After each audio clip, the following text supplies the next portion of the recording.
Shalom, berjumpa kembali Bapak Ibu Saudara semua dalam program 40 hari kampanye Kerajaan Allah. Ini merupakan hari yang ke-20. Kita berdoa ini tuntas sampai di akhir program ini dan memberkati sebanyak-banyak mungkin orang. Amin. Selamat Hari Pendidikan Nasional untuk kita semua. Biarlah pendidikan di negeri kita semakin membawa kita kepada pengetahuan, pengenalan akan Tuhan. Dan biarlah gereja bangkit untuk menjadi pendidik bagi generasi mulia di negeri kita. Amin. Bapak Ibu, pada hari ini topik kita adalah Kerajaan Allah melenyapkan kuasa dosa. Dalam Roma 3 ayat 9 sampai 20 demikian firman Tuhan. Jadi bagaimana? Adakah kita mempunyai kelebihan daripada orang lain? Sama sekali tidak. Sebab di atas telah kita tuduh baik orang Yahudi maupun orang Yunani bahwa mereka semua ada di bawah kuasa dosa. Seperti ada tertulis, tidak ada yang benar, seorang pun tidak. Tidak ada seorang pun yang berakal budi, tidak ada seorang pun yang mencari Allah. Semua orang telah menyeleweng, mereka semua tidak berguna, tidak ada yang berbuat baik, seorang pun tidak.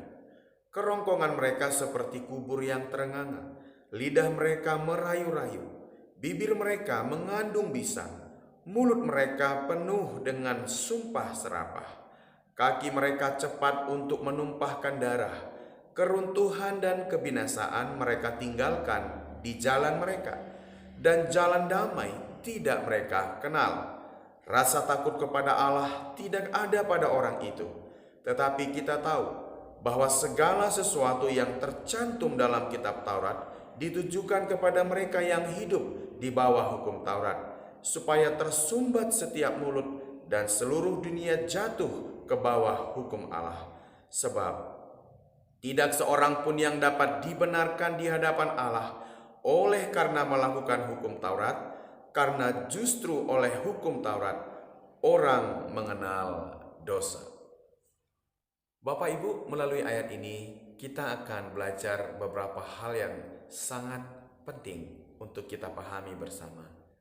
Di mana menurut ayat ini tidak ada perbedaan antara orang Yahudi maupun orang Yunani dalam hal dosa.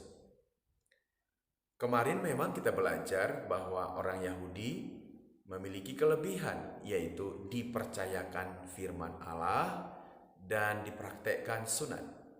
Hal itu identik dengan pada waktu Allah pertama-tama mempercayakan firman dan perintahnya kepada Adam untuk menguasai dan mengelola seluruh bumi dan Taman Eden pada khususnya, tetapi pada akhirnya Adam melenceng atau Adam tidak melakukan apa yang Tuhan mau. Jadi sama seperti orang Yahudi dipercayakan firman Allah, Taurat Tuhan, tetapi tidak melakukannya. Justru dalam ayat 20, sebab tidak seorang pun yang dapat dibenarkan di hadapan Allah oleh karena melakukan hukum Taurat, karena justru oleh hukum Taurat orang mengenal dosa. Dalam bagian ini sangat penting kita pahami bahwa dosa artinya adalah menyeleweng atau melenceng dari sasaran yang Tuhan kehendaki dan Tuhan inginkan. Seperti sejak manusia pertama, manusia Adam, Tuhan berfirman, marilah kita menciptakan manusia menurut gambar dan rupa kita, supaya mereka berkuasa atas ikan-ikan di laut dan burung-burung di udara. Lalu Allah menciptakan manusia itu menurut gambarnya, menurut gambar Allah dia diciptakan laki-laki dan perempuan diciptakannya mereka. Lalu Allah berfirman kepada mereka dan memberkati mereka, beranak cuculah dan bertambah banyak, penuhilah bumi dan taklukkanlah itu, berkuasalah atas ikan-ikan di laut dan burung-burung di udara, dan atas segala ternak yang merayap di bumi. Pada waktu ini dipercayakan kepada Adam, itu adalah perintah yang harus dilakukan oleh Adam dan Hawa. Tetapi oleh karena perintah Tuhan dilanggar, terutama tentang buah di tengah taman, dari buah pohon pengetahuan yang baik dan yang jahat. Mereka langgar firman Allah, mereka tidak percaya lagi kepada firman Allah. Sejak itu manusia jatuh dalam dosa, dan itu menjalar sampai kepada kita, generasi pada hari ini. Hal yang sama terjadi pada bangsa Yahudi, di mana dipercayakan firman Allah, tetapi mereka justru melanggar. Ini disebut dengan kuasa dosa, hukum dosa. Dan saya mau sampaikan kepada kita, kabar baiknya adalah bahwa kerajaan sorga datang untuk membatalkan, untuk menghancurkan dan melenyapkan kuasa dosa. Di mana dikatakan dalam ayat-ayat ini, di mana kuasa dosa itu? Pada ayat 10. Seperti ada tertulis, tidak ada yang benar, seorang pun tidak. Tidak ada seorang pun yang berakal budi. Tidak ada seorang pun yang mencari Allah. Semua orang telah menyeleweng, mereka semua tidak berguna. Tidak ada yang berbuat baik, seorang pun tidak. Kerongkongan mereka seperti kubur yang ternganga. Lidah mereka merayu-rayu, bibir mereka mengandung bisa. Mulut mereka penuh dengan sumpah serapah.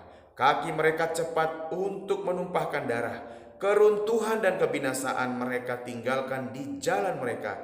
Dan jalan damai tidak mereka kenal. Rasa takut kepada Allah tidak ada pada orang itu. Saudara, baik hati, jiwa, pikiran, perkataan, tangan, perbuatannya, kakinya, cara-cara hidupnya, semua dikuasai oleh dosa. Ini genting sekali, saudara. Puji Tuhan, kerajaan Allah datang untuk melenyapkan kuasa dosa. Sebab dikatakan, tidak seorang pun yang benar, tidak seorang pun yang berakal budi. Kemudian tidak seorang pun yang mencari Allah, yang menginginkan Allah. Kemudian semua orang menyeleweng, hamartia, menyimpang. Dan mereka semua manusia tidak berguna, tidak seorang pun yang berbuat baik. Kerongkongannya, kata-katanya, isi kata-katanya rusak semua. Ini genting sekali dan berbahaya sekali. Apabila kerajaan sorga tidak datang untuk menyelesaikan ini, maka dunia dan manusia akan tetap dikuasai dosa. Dan dosa akibatnya adalah kematian yang kekal atau maut. Puji Tuhan, Yesus datang untuk melenyapkan kuasa dosa. Sebab perbuatan baik gagal, hukum Taurat gagal, sunat gagal, dan kemudian hati nurani manusia camar. Kejahatan semata-mata yang timbul dari dalam pikiran hati manusia. Puji Tuhan atas kerajaan Allah yang mengintervensi kita, sehingga tangan kita dikuduskan, kaki kita disucikan, hati kita dimurnikan, dan pikiran kita dibuat berguna oleh kerajaan surga. Oleh sebab itu, saudara, tantangannya buat kita hari ini, apakah kita percaya bahwa kerajaan surga datang untuk melenyapkan kuasa dosa? Jika itu yang menjadi iman kita pada hari ini, kita akan beroleh bagian di dalam kuasa kerajaan Allah dan yang penuh kuasa melenyapkan kuasa dosa. Maka perkataan-perkataan kita, pikiran-pikiran kita, dan hati kita tertuju kepada Allah, dan kita akan mengerjakan pekerjaan yang luar biasa.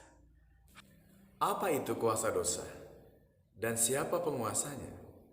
Di dalam kitab Efesus 2 ayat 1-3 demikian, kamu dahulu sudah mati karena pelanggaran-pelanggaran dan dosa-dosamu. Kamu hidup di dalamnya karena kamu mengikuti jalan dunia ini. Karena kamu mentaati penguasa kerajaan angkasa, yaitu roh yang sekarang sedang bekerja di antara orang-orang durhaka.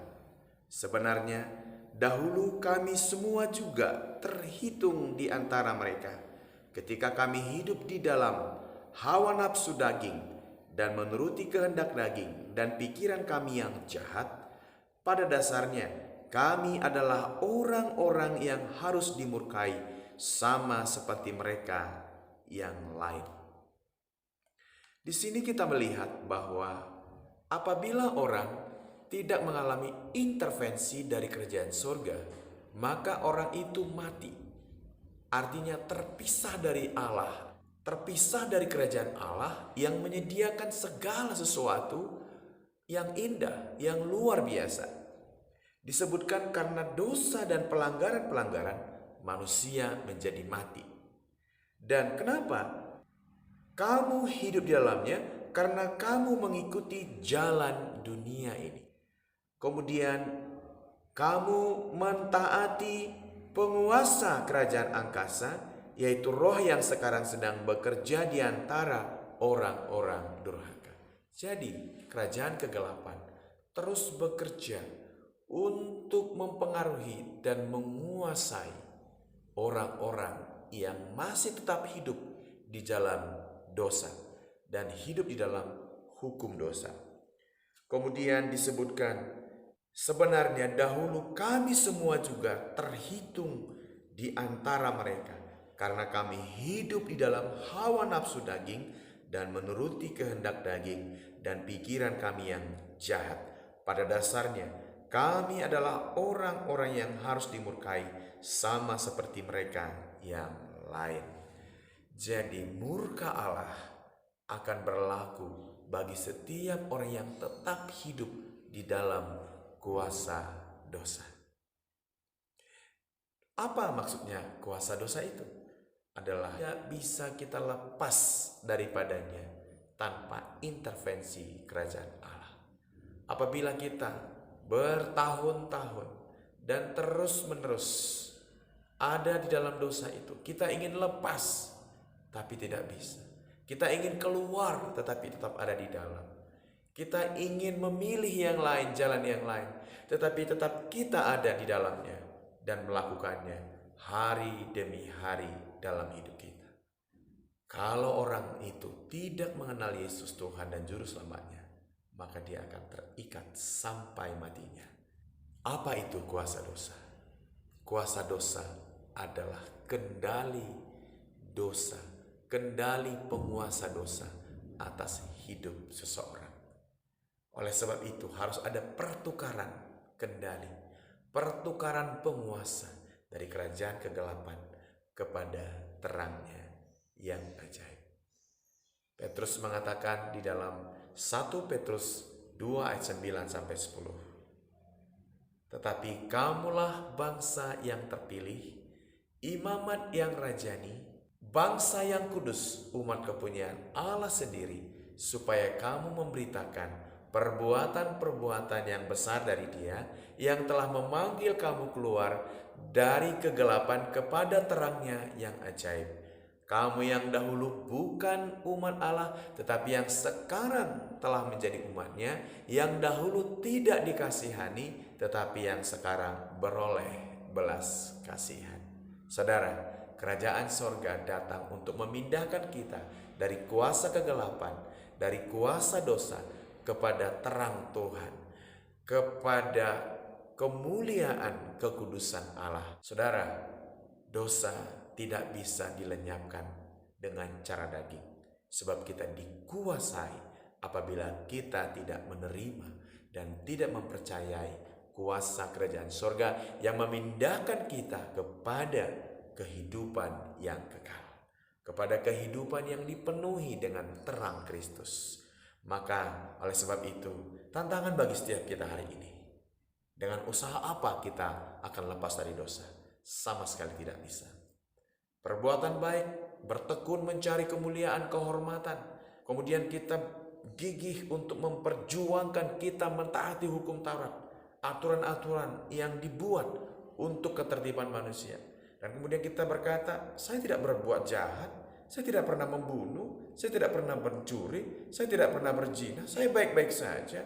Justru saya datang ke gereja, saya juga memberikan persembahan, saya melawat orang sakit dan yang lain sebagainya. Semua itu perbuatan baik. Tetapi tanpa Kristus tanpa intervensi kerajaan Allah, kita akan tetap di bawah hukum dosa. Puji Tuhan, Yesus datang. Dan hanya Yesus, korban yang sempurna untuk menghapus semua dosa dan pelanggaran kita. Sekarang waktunya untuk mempercayai Yesus, jalan dan kebenaran dan hidup.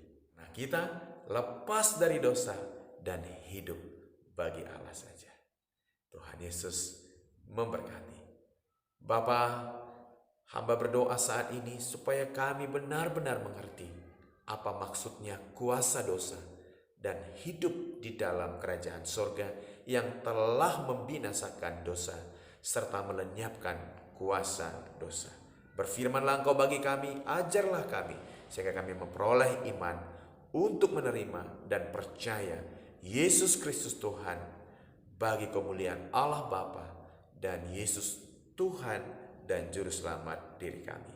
Dalam nama Yesus kami pindah dari kerajaan kegelapan kepada terangnya yang ajaib. Kami pindah dari kuasa dosa kepada kuasa kerajaan Allah yang memberi kami hidup kekal. Demi nama Tuhan Yesus kami berdoa. Amin.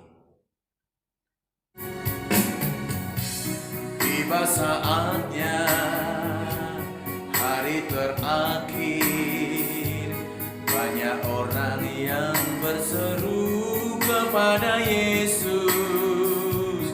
Mereka bernubuat dan mengusir setan, mengadakan mujizat demi namanya. Bukannya orang yang berseru Tuhan, Tuhan, yang akan masuk ke dalam kerajaan sorga. Bukannya orang yang berseru Tuhan, Tuhan, melainkan yang menurut kehendak-Nya.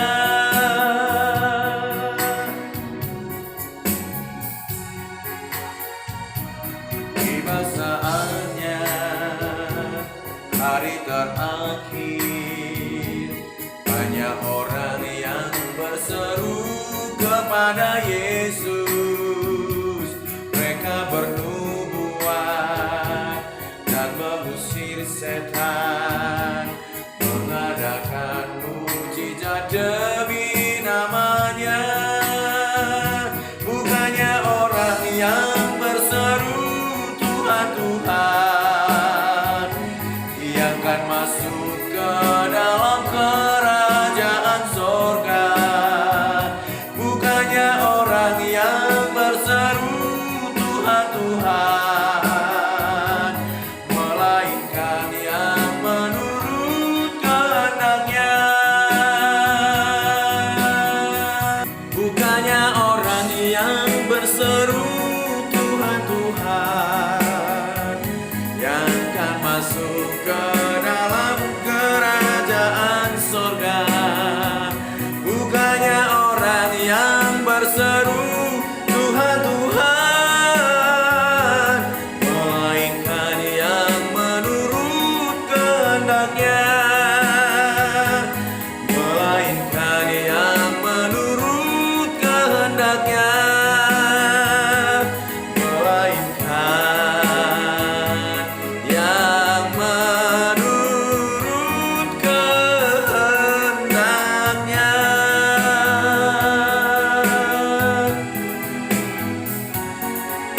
Amin.